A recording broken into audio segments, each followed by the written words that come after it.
Bonjour à tous, bienvenue sur le stand de la Barcelona World Race et de l'IMOCA Ocean Masters. Les débats de la course au large reprennent avec aujourd'hui un thème assez original, le parallèle entre les défis de l'extrême, la course au large, le rallye Dakar. Nos invités pour en parler, à ma gauche, Alain Gauthier, vainqueur du Vendée Globe et grand passionné de sport automobile.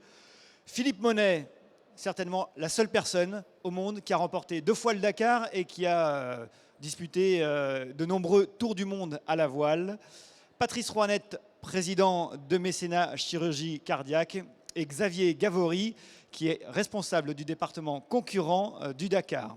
Alors, première question que j'ai envie de poser, c'est à Philippe Monet, évidemment, qui a remporté 2 fois le Dakar, qui a fait des tours du monde à la voile en monocoque, en multicoque. Est-ce qu'on ne s'est pas trompé dans le titre? Ce sont, dans les deux cas, des défis de l'extrême? Oui, on est sur des défis d'extrême, on est surtout face à la nature, hein. Moi, en fait, même si j'ai fait le Dakar et du bateau, je suis originaire de la montagne, donc j'ai fait d'abord de la haute montagne et du ski extrême. Mais à chaque fois qu'on évolue et qu'on change, on se retrouve en fait avec les mêmes phénomènes, c'est-à-dire qu'on est face à l'imprévu, on est face à l'aliment, puis c'est quand même un peu lui qui a la baguette d'orchestre. Nous, on est obligé de s'adapter. Donc en même temps, ça a laissé beaucoup d'espace, je pense, à plein de gens dans le siècle précédent pour s'exprimer, pour conquérir tous ces sommets, toutes ces mers, tous ces déserts, même les déserts blancs, hein, les déserts de glace. Mais à chaque fois, c'est quand même la même approche. Il y en a un qui est sur terre, l'autre qui est sur mer, mais qu'est-ce qui est comparable sinon dans l'aventure? L'aventure, c'est qu'il n'y a jamais rien d'acquis. Quand vous fréquentez l'eau dans une piscine pour faire de la natation, vous vous attendez pas à un raz-de-marée ou un iceberg qui déboule ou une baleine. Quand vous êtes sur un stade d'athlétisme, c'est différent. Sur une piste de Formule 1, vous n'allez pas avoir tout d'un coup des dunes, un chameau qui traverse, un trou.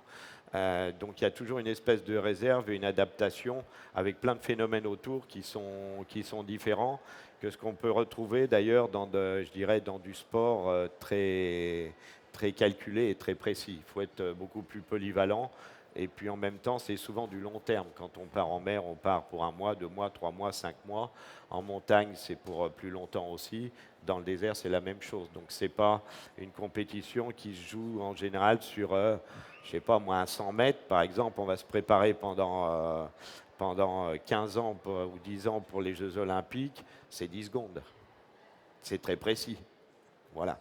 Donc c'est ce qui fait, je pense, toute la différence. Moi d'ailleurs, ce qui m'a attiré au départ, même si j'étais aussi dans la compétition pure et dure, ça a d'abord été l'aventure, la découverte et d'essayer de faire des choses que les autres n'avaient pas fait.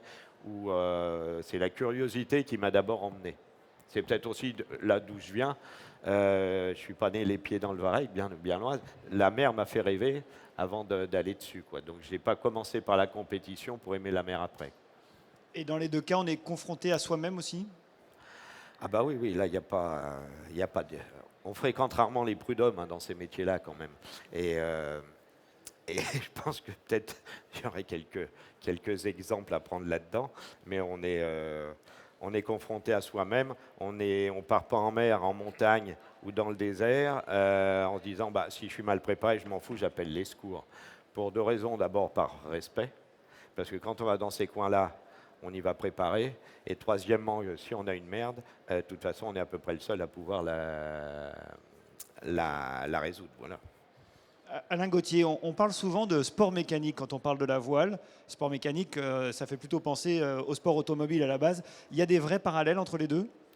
Oui, bah, clairement, la voile est un sport mécanique parce que pour démontrer notre talent, on doit avoir une machine qui est un bateau de course, qui est une mécanique, hein, c'est un assemblage de différents éléments. Et c'est vrai que le parallèle est tout à fait juste, notamment dans la gestion. C'est-à-dire que sur un Paris-Dakar, pour gagner ou pour arriver, en tous les cas, il faut gérer sa machine face à la difficulté du parcours. Et c'est exactement la même chose sur un Vendée Globe ou sur une Barcelona. Il faut toujours penser à la gestion parce qu'on sait que si on a un problème, ça fait perdre énormément de temps. Donc ça, sans doute, annihilie les espoirs de résultats. Donc il faut trouver le juste milieu entre aller vite et aller safe, aller de manière sécurisante pour le matériel. Donc les deux sont souvent très, très liés, tout à fait. Il y a un autre mot qui colle parfaitement aux deux défis, c'est la navigation. Dans les deux cas, il y a une part de navigation. Oui, oui, bah, ça dépend. Sur les voitures où ils sont deux à bord, il y a un navigateur et un pilote. Par contre, il y a des buggy qui sont menés tout seuls, où là, le pilote doit se débrouiller à conduire et à faire sa navigation, comme les motards d'ailleurs. Et là, c'est vrai que c'est des beaux exploits en solitaire parce que conduire vite tout en faisant la navigation avec les chocs, avec la visibilité, avec tout ce qu'il y a tout autour, c'est quand même pas simple. Et en mer, c'est vrai qu'il y a des moments où c'est pas simple de faire tout en même temps, de gérer son bateau, de gérer soi, parce qu'il faut aussi penser à soi, comme sur un Paris-Dakar. Hein, vous savez comme moi que c'est long, il faut savoir ne pas se donner à fond sur les premières étapes, parce que il y a 3 semaines de course, donc il faut savoir s'économiser. Donc tout ça, c'est de la gestion, de la mécanique, de soi, avant tout. Patrice Rouanette, si on vous a invité, c'est que vous êtes président de Mécénat Chirurgie Cardiaque, qui a disputé le Vendée Globe avec Tanguy Delamotte, avec son bateau Initiative Cœur, et qui va participer également au prochain Dakar. Expliquez-nous l'intérêt pour cette fondation de s'associer à des sports aussi différents à la base que le Dakar ou le Vendée Globe. L'association Mécénat Chirurgie Cardiaque, elle s'associe d'abord avec des champions. Et Tanguy Lamotte en est un bon exemple. Il était d'abord, on le connaissait depuis longtemps, il adorait Mécénat Chirurgie Cardiaque et il s'est dit, je vais, à l'occasion de ce Vendée Globe, de la Transat Jacques Vabre avec François Damiens et l'équipe de Pierre Vasseur au Paris-Dakar, l'objectif c'est de sauver des enfants. Comme c'est de la chirurgie qui coûte cher, ça coûte 12 000 euros. Donc à la fois d'un côté, ils cherchent des sponsors pour leurs opérations et en même temps, ils vont convaincre leurs sponsors de verser de l'argent à Mécénat pour sauver les enfants. Donc on a un lien, nous, depuis toujours, avec les sportifs, hein, puisqu'on est dans l'athlétisme, on est dans le marathon avec ASO, on est dans la course cycliste, et on est toujours très lié aux champions, parce que les champions représentent des valeurs absolument fantastiques, d'effort, de performance. Et nous, notre objet, c'est de ramener des enfants. Ils viennent seuls en France, ils vont mourir, on les opère du cœur et on leur veut guérir dans leur pays. Donc il y a un lien, je dirais, il y a un effet magique qui se passe entre le champion et ces enfants qu'on sauve des malformations cardiaques. Quel était le bilan justement du Vendée Globe de ce côté-là Alors chaque opération coûte 12 000 euros. On a sauvé à l'occasion du Vendée Globe 20. Vous savez qu'il y a eu une opération Facebook, un clic, 1 euro. On a sauvé 20 enfants. Sur la Jacques Vabre, avec François Damiens, on a sauvé 8. Et l'objectif sur le Paris-Dakar avec l'équipe d'MD, on a prévu d'en sauver 10 ou 11, parce que ça va dépendre un petit peu des partenaires qui vont rejoindre au dernier moment. Et pour l'instant, on est à 10. 10 enfants qui vont être sauvés sur le Paris-Dakar. Voilà. C'est l'objectif qu'on s'est donné. Mais en général, on avait décidé avec Tanguy sur le Vendée Globe d'en sauver 6. On est arrivé à 20. Donc on a plutôt bien réussi notre pari. Voilà. Et sur le Dakar, c'est les pilotes qui sont venus vous voir? Comment ça s'est Oui, passé? c'est l'équipe de Pierre Vasseur qui pilote une voiture sur le Paris-Dakar avec 5-6 pilotes. Ils ont une équipe de 7 ou 8 buggy. Le spécial, je ne sais plus si c'est 7 ou 8 buggy. Toutes les buggy sont décorées aux couleurs de Mécénat. Ils sont venus nous voir pour cette compétition. Ils nous disent, voilà, on veut s'associer à Mécénat, on va se bagarrer et on va essayer de terminer pour essayer de sauver le plus d'enfants. Donc c'est associé à la fois des champions, des partenaires et une association caritative. Xavier Gavory, vous êtes responsable du département concurrent du Dakar. Il y a un autre parallèle entre ces deux disciplines, c'est la recherche de sponsors pour les concurrents. C'est aussi difficile de trouver des sponsors pour le Dakar que pour faire le Vendée Globe? Alors, c'est probablement aussi difficile, surtout que le Dakar, c'est sport mécanique. Sport mécanique dans un monde automobile qui ne va pas forcément très bien, qui n'est pas forcément au beau fixe. Donc c'est vrai que c'est difficile, c'est de plus en plus difficile. Pour le temps, le Dakar fait le plein en termes de concurrents et on arrive vraiment à attirer les concurrents du monde entier. On a 50 nationalités cette année. Les concurrents du monde entier qui souhaitent accomplir pour beaucoup le rêve d'une vie. Il y a des gens qui se préparent pendant, on parlait tout à l'heure des années de préparation, il y en a qui se préparent pendant 5, 10 ans, qui vendent leur maison, qui montent des projets avec des amis, etc., pour pouvoir réunir l'argent suffisant pour participer au Dakar. Donc c'est vraiment le rêve d'une vie qui finalement aujourd'hui arrive à passer un peu cette période de morosité économique et qui permet à un très grand nombre de concurrents de s'inscrire, parce qu'on a 439 véhicules au départ cette année, ce qui est assez exceptionnel. Ouais. Alors les gens qui sont sur le salon nautique et qui nous écoutent ont plus l'habitude du Vendée Globe. Sur le Vendée Globe, avant de partir, il faut passer des contrôles de sécurité. Les skippers doivent faire des stages de survie. Est-ce que c'est la même chose sur le Dakar? Alors, il y a en effet des passages de contrôle de sécurité, des contrôles administratifs. Après, pour les stages de survie, nous, ce qu'on fait pour la moto et pour les quads, c'est qu'on fait une sélection. C'est-à-dire que les candidats, les concurrents qui souhaitent s'inscrire sur le Dakar nous envoient leur CV, tout simplement avec leur parcours sportif et aussi leur parcours de vie. Et nous, on va baser notre sélection sur des critères objectifs d'expérience, de course et d'expérience de vie. On a à peu près 300, 310 dossiers qui nous arrivent et on sélectionne 175 motos et 41 quads. Donc on fait une vraie sélection pour deux raisons. La première, c'est que le Dakar, c'est une course qui finalement dure un peu 24 heures sur 24 pendant 15 jours, parce qu'au moment où les premières motos s'élancent le matin, les derniers camions de course rentrent au bivouac. C'est 3000 personnes qui se déplacent de jour en jour. C'est vraiment une caravane énorme.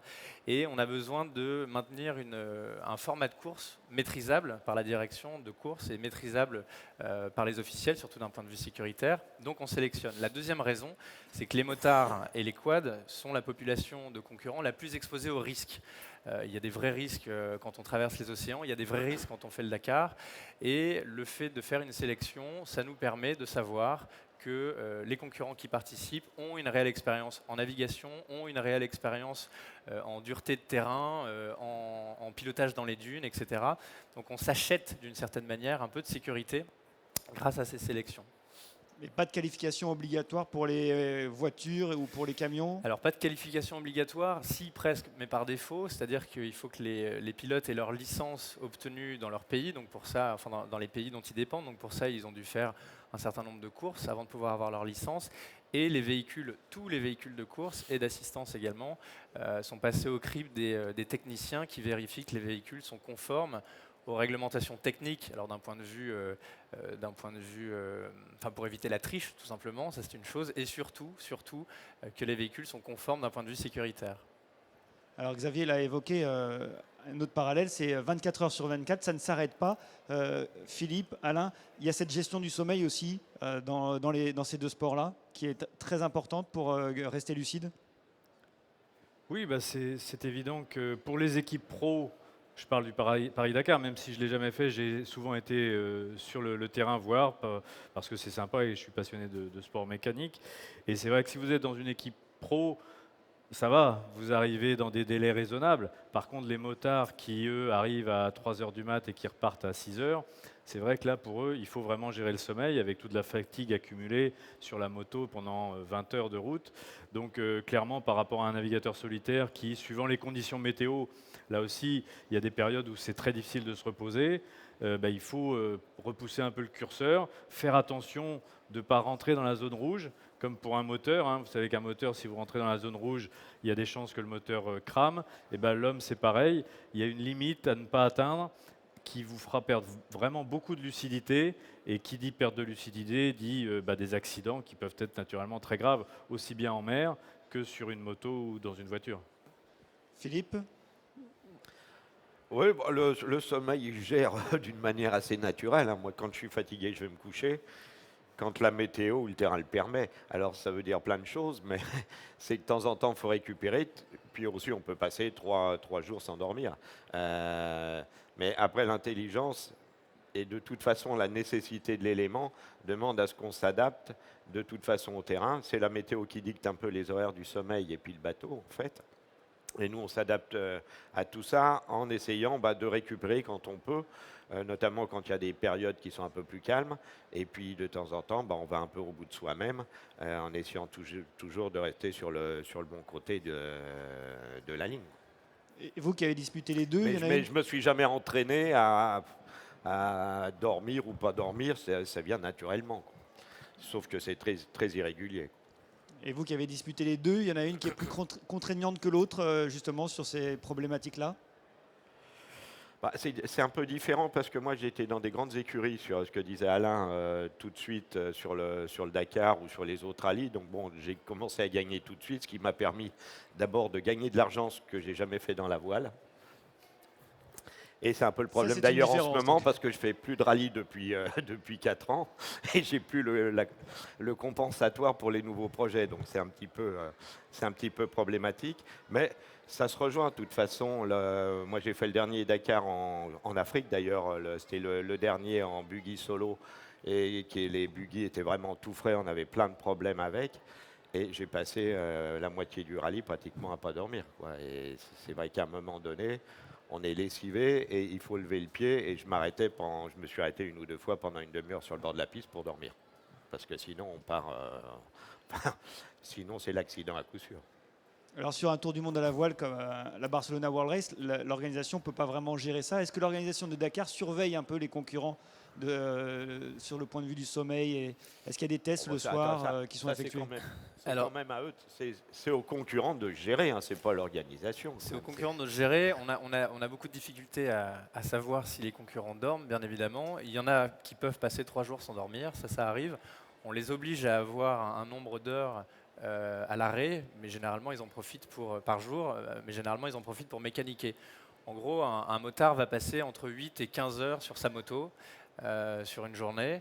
Et il y a une notion intéressante aussi, c'est la différence entre les amateurs et les professionnels. Vous en parliez, c'est vrai qu'un professionnel alors, lui, il va avoir plus de difficultés dans la navigation parce qu'il va être devant, donc il va être seul, il n'y aura pas de traces, il va vraiment devoir ouvrir les traces, ouvrir la piste et se retrouver avec des difficultés de navigation vraiment majeures, au milieu des dunes par exemple.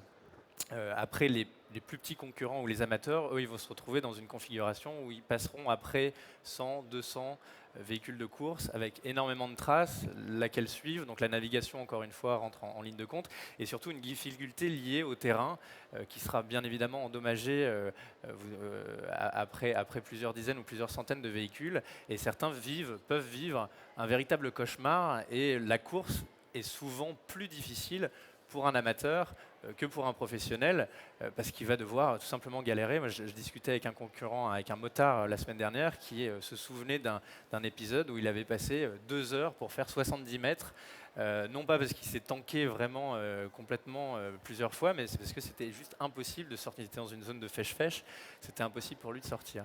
Donc, on fait attention aux concurrents, bien évidemment. Le Dakar a beaucoup changé depuis qu'on est en Amérique du Sud, grâce aux moyens technologiques principalement, et aux infrastructures que nous offre l'Amérique du Sud. Donc il y a une quinzaine d'hélicoptères qui sont médicalisés, qui suivent la course. Il y a des hôpitaux de campagne, il y a des moyens de géolocalisation en permanence du concurrent, donc on sait ce qui se passe et où ils sont. Donc en cas de grave danger ou en cas de problème, on peut intervenir extrêmement rapidement, ce qui permet d'ailleurs aux professionnels, et je pense en particulier aux motards, de toujours être à fond, parce qu'ils savent aussi que s'il y a un problème, l'organisation n'est pas loin. Mais sur la gestion du sommeil, les carences existent pour tous, et les organismes sont obligés de s'adapter au bout de quelques jours, et pour l'organisation aussi, parce qu'on ne dort pas beaucoup non plus, les organismes s'adaptent, et on apprend à dormir 3 heures par nuit, 4 heures par nuit, à se faire des micro-siestes de 5-10 minutes, de récupérer sur le bord d'une piste ou sur le bord d'une route, pour pouvoir tenir la longueur. Il y a un autre thème qu'on n'a pas encore abordé, c'est l'équipage. Dans les deux cas, on est à 2 sur une Barcelona World Race, sur un tour du monde qui va durer pas loin de 3 mois, ou sur un Dakar pendant plus de 3 semaines. On retrouve les mêmes problématiques de gestion de l'autre, des égos, des comportements, dans un cadre assez confiné. Il y a une promiscuité. Disons que sur un bateau, je pense que c'est encore plus flagrant parce qu'on ne peut pas s'échapper du bateau. Je pense que l'équipage, quand il arrive au bivouac, il peut aller boire un coup à l'opposé de son coéquipier si jamais ils ne s'entendent pas. Alors que sur un bateau, sur la Barcelona, clairement, vous êtes parti pour 90 jours dans le même espace confiné. Et ça peut être difficile, on le sait. Hein. Il y a eu des exemples sur la Barcelona, il y a eu des exemples sur des courses en double, notamment sur une mini transat. Là, c'est vrai que la mini transat, c'est un bateau de 6,50 m, à une époque où il y avait du double, hein, parce que ça n'a pas toujours été le cas. Et il y a un concurrent qui avait reçu un coup de couteau dans le dos. Donc a priori, on peut imaginer que c'est son équipier, hein, a priori. Donc c'est vrai que sur un mini transat où il y a quasiment 2 mètres cubes, 2 mètres carrés plutôt de disponibles, la vie à 2 peut être difficile. Dans une voiture, c'est vrai que c'est très petit, mais au moins arrivé au bivouac, on peut aller un peu se défouler ailleurs. Mais le choix du coéquipier est tout aussi important quand même, au moins dans le résultat. Ah bah, quand vous allez passer un moment ensemble, c'est comme le choix d'une femme. Vaut mieux quand même que vous entendiez un peu au départ, sinon ça dure pas très longtemps. Puis en mer, c'est quand même pas facile de débarquer les gens. On a déjà vu un ou deux mecs au bord de la piste sur, sur des Dakar ou d'autres rallyes. Moi, ça m'est arrivé une ou deux fois de voir un mec dire tiens, qu'est-ce qu'il fait là? T'es un équipier? Bah, je dis, tiens, celui-là, il va rentrer en stop. Mais en mer, c'est beaucoup plus difficile, quoi. Vous avez Et, des anecdotes, Ça Xavier? arrive, en effet, Mais ouais. c'est, ouais, il y a tout un tas d'histoires qui traînent quand même, que ça soit sur les rallyes ou sur les bateaux. Mais en voiture, c'est un peu différent parce que d'abord, chacun a un rôle différent. Il y a le pilote. S'il veut taper sur son navigateur, il faut quand même qu'il lâche le volant ou qu'il s'arrête. Il perd du temps. Donc ça se règle plutôt à l'escale. Donc là, lui, l'autre, il peut se barrer.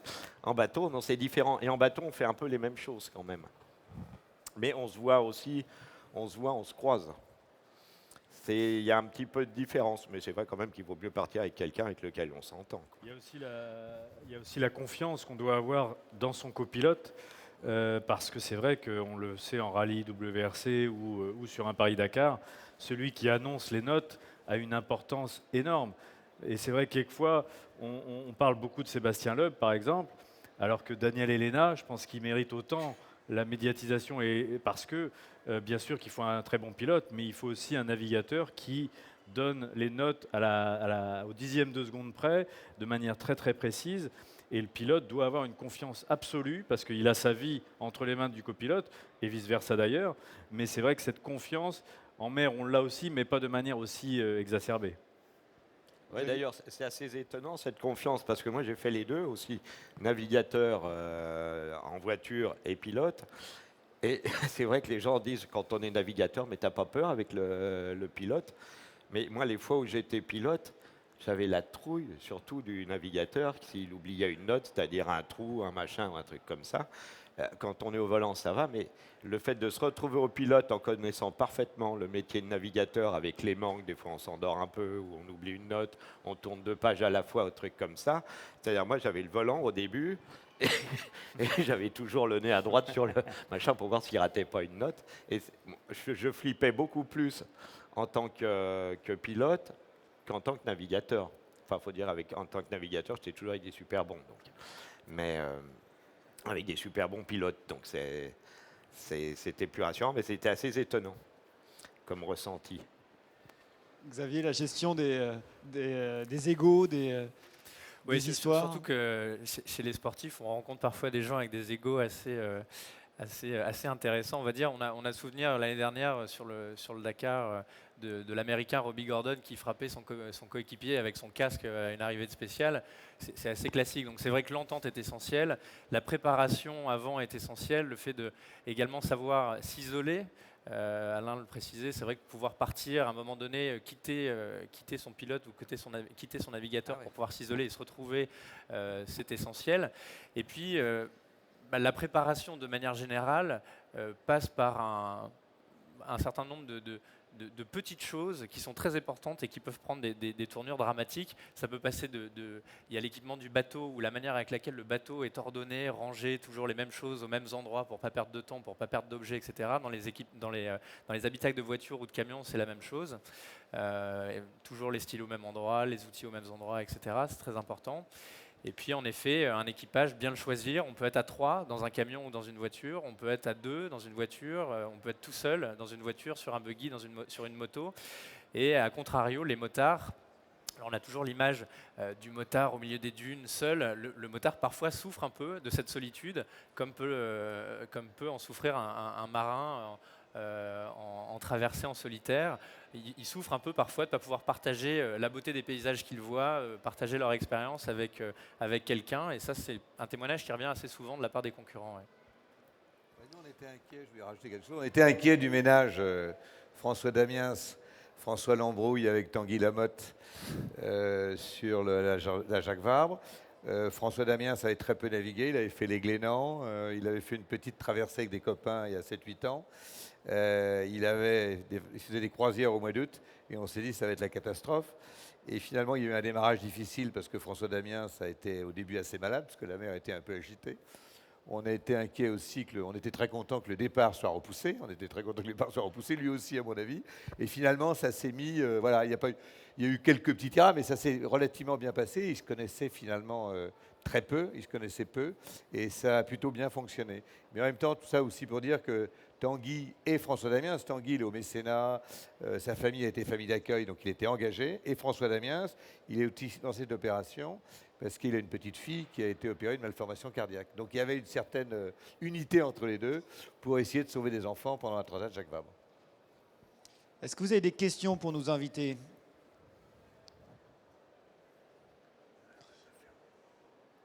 Bon, alors pendant que vous réfléchissez, moi j'en ai une autre question. Il y a un autre parallèle qu'on n'a pas encore évoqué non plus. C'est l'obligation de se débrouiller un peu tout seul quand on a un problème mécanique ou un problème à bord. Il y a cette dimension-là de savoir un peu faire tout seul, de savoir réparer sur son bateau ou son moteur ou sa roue. Alors il y a la notion de savoir tout faire tout seul, ça c'est évident, parce que quand un concurrent se retrouve perdu au milieu de nulle part, avec une panne mécanique, il va devoir se débrouiller, mais il y a aussi une vraie notion d'entraide qui existe chez les navigateurs, avec un navigateur qui est prêt à dévier sa route pour aller en aider un autre. Sur le Dakar, c'est pareil, il y a une vraie notion d'entraide avec des concurrents qui sont capables de s'arrêter, de passer le temps nécessaire pour aider un autre. Alors ça existe de manière très naturelle chez les amateurs, ça existe un peu moins chez les professionnels, même si en cas d'incident, les professionnels s'arrêtent toujours. Mais en effet, oui, le fait de se débrouiller est essentiel, primordial.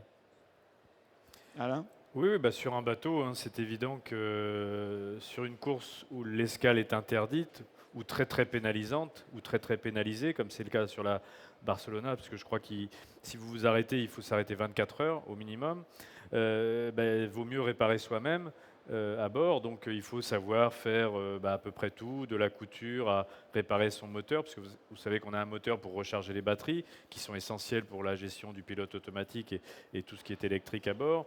Donc un navigateur doit savoir à peu près faire tout à bord pour ne pas être trop pénalisé en cas de problème.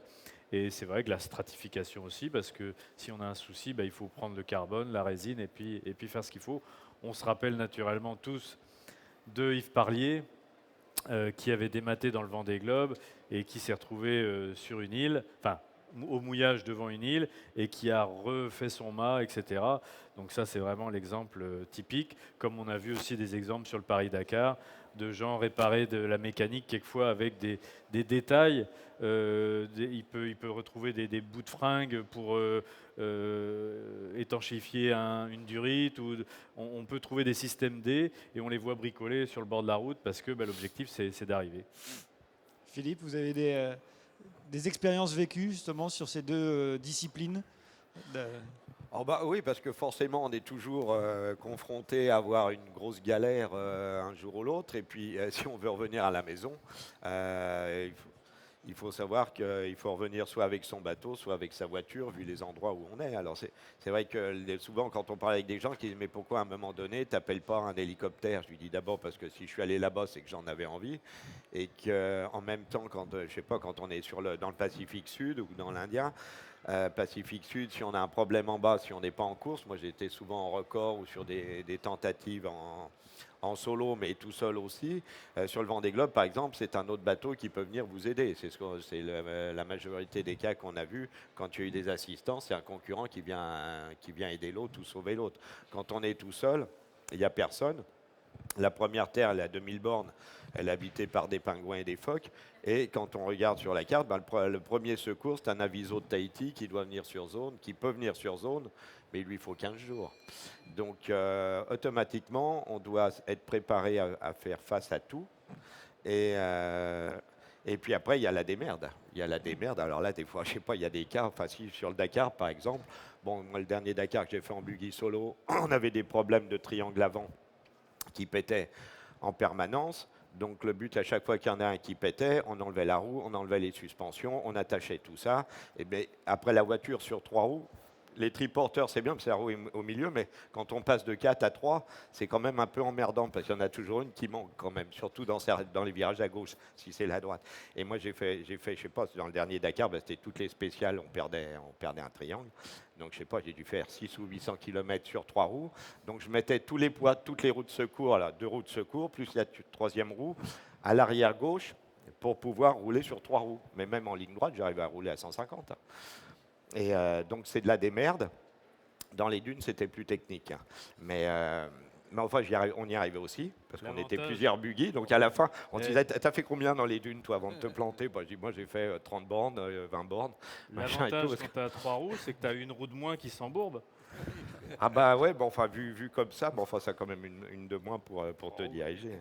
Mais enfin, c'est des trucs comme ça qui sont... Alors, j'arrivais tous les soirs avec mon stock de roues derrière, dans la diagonale gauche, à l'inverse de la roue qui manquait. Et finalement, bon, on s'y faisait. Mais c'est de la démerde. Puis après, de la démerde, il y en a eu. Il y en a eu dans toutes les histoires, surtout des Dakar au début où il n'y avait pas le GPS, il n'y avait pas tous ces trucs-là. Il y a des histoires qui sont extraordinaires.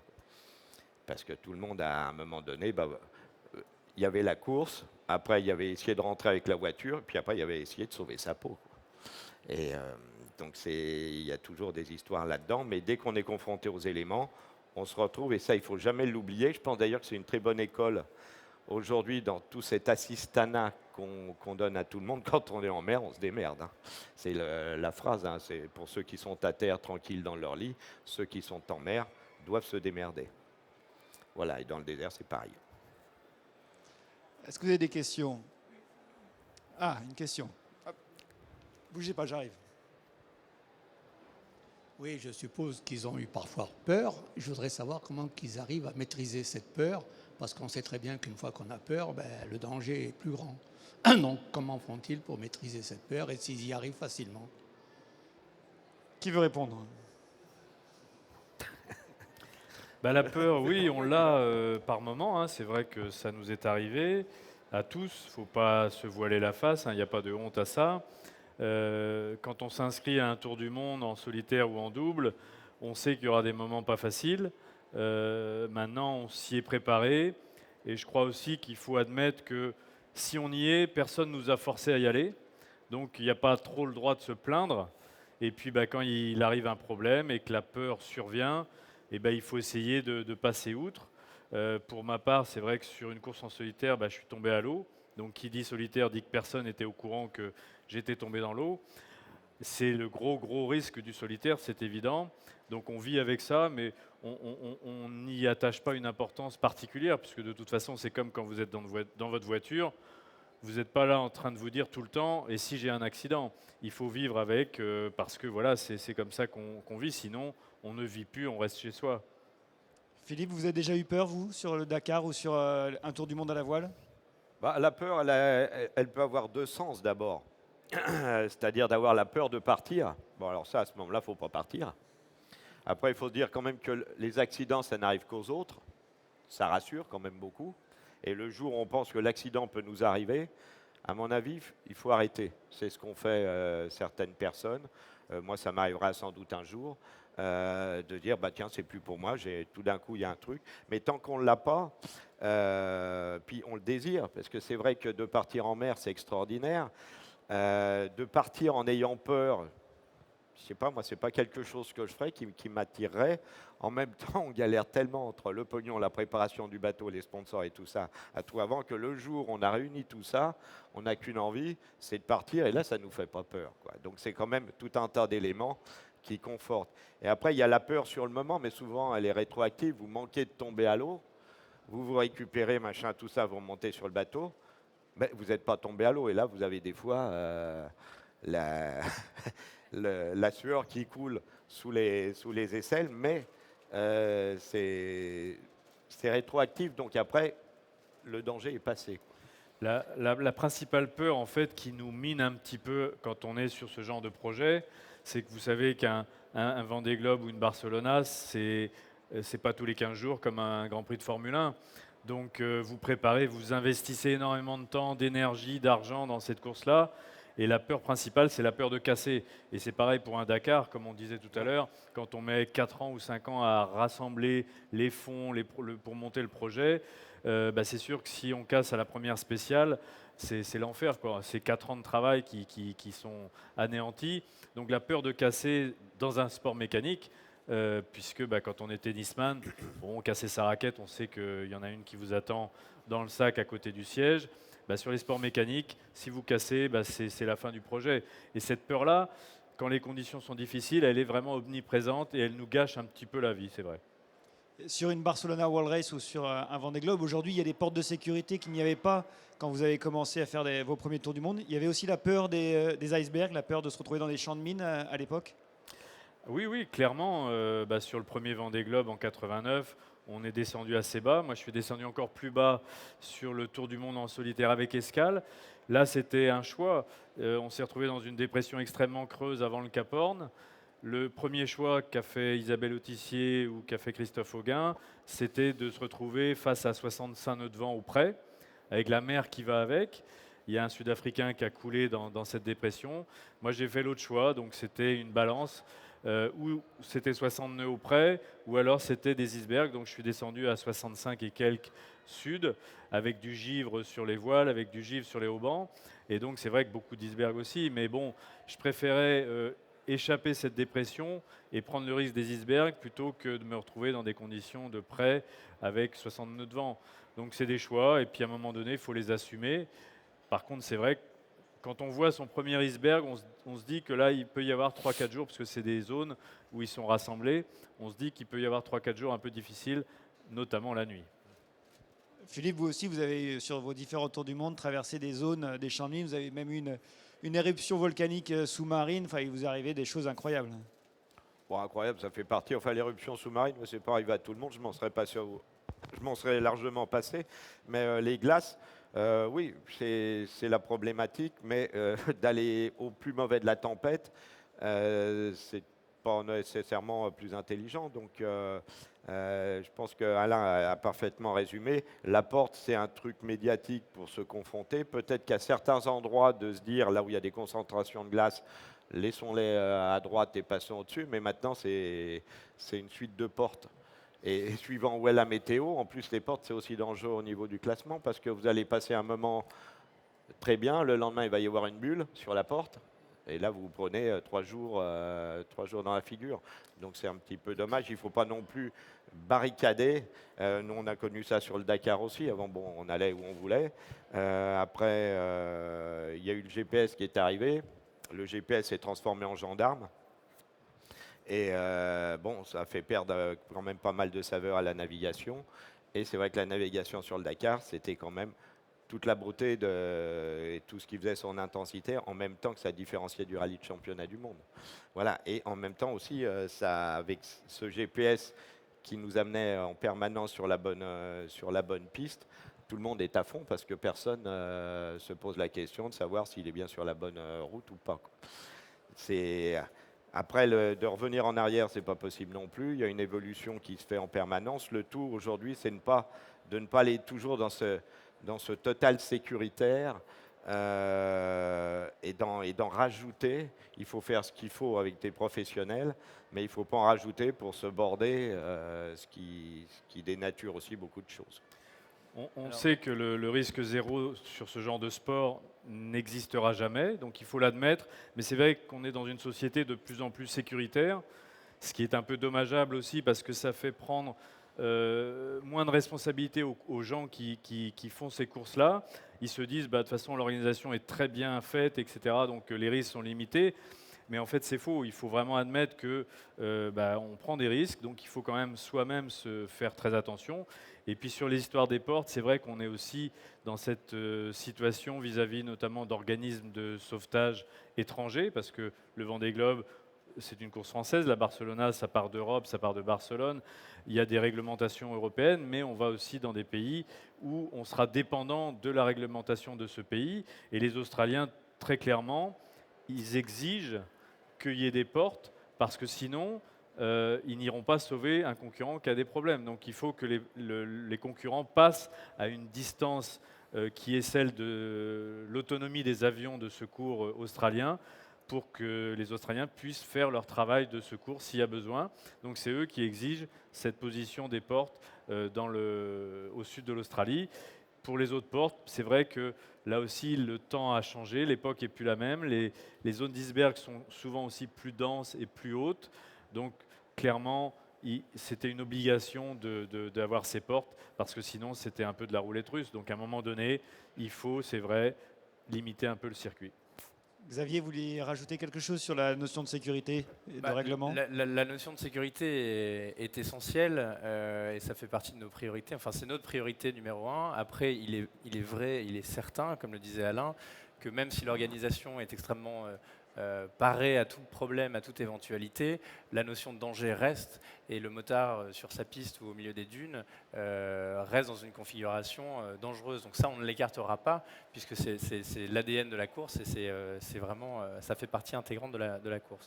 Après, sur la navigation, c'est vrai qu'il y a eu des années GPS ouverts, on va dire, avec énormément d'indications. Il y a eu quand même un recul qui a été fait. Aujourd'hui, les concurrents doivent valider des points de passage qui sont masqués, donc ils ont juste une boussole et ils doivent se diriger avec la boussole et les notes qui sont prises sur le roadbook.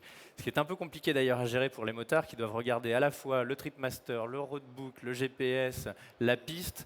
Le tout à 150 km/h parfois, enfin, c'est donc assez compliqué. Mais donc ces points de passage sont masqués avec une boussole et les concurrents, grâce à leur roadbook, doivent se diriger et en approchant à une limite de 800 mètres, on leur indique où se trouve la borne, la balise en fait, comme en navigation, et ils doivent la valider en passant à 200 mètres à côté d'elle. Donc on a quand même une vraie notion de navigation sur le Dakar. Les dunes péruviennes en 2013 l'ont prouvé, les concurrents ont adoré cette partie puisque ça ressemble très fort à la Mauritanie et la navigation reste complètement ancrée dans l'ADN de la course. Une question? Oui. Oui, j'aurais aimé savoir ce que vous embarquez comme nourriture pour un tour de monde. Enfin, je veux dire en quantité ou en nombre de jours prévus. Bah maintenant, les navigateurs, grâce à l'expérience acquise par les précédents coureurs sur les autres courses autour du monde, on sait à peu près le temps que va durer la course. C'est valable aussi dans la Barcelona, où là, ils sont 2 à bord, naturellement. Donc, on sait le temps que ça dure. Donc, du coup, on embarque naturellement la nourriture suffisante, avec un peu plus de marge, parce qu'on n'est pas à l'abri d'avoir un problème technique qui ralentisse le bateau. Donc, en général, si une Barcelona dure 90 jours ou 85 jours, on prend 10% peut-être de nourriture en plus. La nourriture, ça dépend des goûts de chacun. Ça va du lyophilisé jusqu'à aussi certains des plats préparés pour se redonner un peu le moral quelquefois, plus une petite bouteille de vin de temps en temps. Et puis voilà, donc c'est en fonction des goûts. Le moral et le mental sont importants, donc du coup il faut se faire plaisir. Il ne faut pas manger que des produits qui sont faciles à faire mais qui ne sont pas forcément bons. Enfin, il faut trouver vraiment le juste milieu entre se faire plaisir et être efficace, ne pas être trop lourd, parce que c'est vrai que des petites conserves pour chaque repas, mine de rien, ça pèse assez lourd et il faut faire attention à ça. Une précision sur la nourriture sur le Dakar? Alors, les concurrents embarquent avec eux le matin en partant une ration qui est fournie par l'organisateur avec une boisson énergisante, des gels, voilà, de quoi vraiment subvenir à des besoins en cas de pépin. Après, la restauration le soir se fait sur le bivouac de manière plus conviviale avec l'ensemble de la caravane. Mais il est vrai que les pilotes professionnels sont encadrés, ont des nutritionnistes, donc ils mangent un certain nombre de produits calculés, quantifiés par jour pour pouvoir optimiser justement leur effort physique. Donc c'est une notion qui est de plus en plus présente, principalement chez les professionnels. Ouais. Merci messieurs de nous avoir fait partager vos expériences. On en profite de la présence de Patrice Rouanette, président de Mécénat, chirurgie cardiaque. Mécénat, comment le public peut soutenir Mécénat? Mécénat-cardiaque.org, vous faites un don, et à chaque fois que vous faites un don, on sauve des enfants. Chaque opération coûte 12 000 € et on a sauvé 2200 enfants jusqu'à maintenant. On a ouvert cette association il y a 15 ans avec le professeur Francine Leca. Et on peut faire un parallèle, il faut dire, avec les navigateurs, parce que quand les enfants moyenne d'âge 5 ans, montent dans l'avion au Burkina Faso, en Angola, ils arrivent à Paris. Si on ne les opère pas, ils vont mourir. Et donc ces chirurgiens qui les opèrent, ils prennent aussi des risques. Et il y a un peu parallèle avec les champions, avec les risques que prennent les champions et les risques aussi d'opérer les enfants parce qu'ils peuvent mourir sur la table d'opération. Voilà. Et vous rassurez-vous, il y en a très peu qui meurent. Et voilà, on en a opéré 230 l'année dernière et ils sont tous rentrés dans leur pays guéris et ils peuvent jouer au foot et jouer au foot, faire du vélo et voilà, y avoir une vie normale. Bravo, merci Patrice. Vous savez ce qu'il vous reste à faire donc pour soutenir Mécénat Chirurgie Cardiaque. Merci à tous de nous avoir suivis. Rendez-vous demain, même heure, évidemment, sur le stand de la Barcelona World Race et de l'IMOCA Ocean Masters pour le prochain débat de la course au large qui sera cette fois-ci dédié au sponsoring dans la voile. Bonne journée sur le Salon Nautique. Merci. One Ocean Master.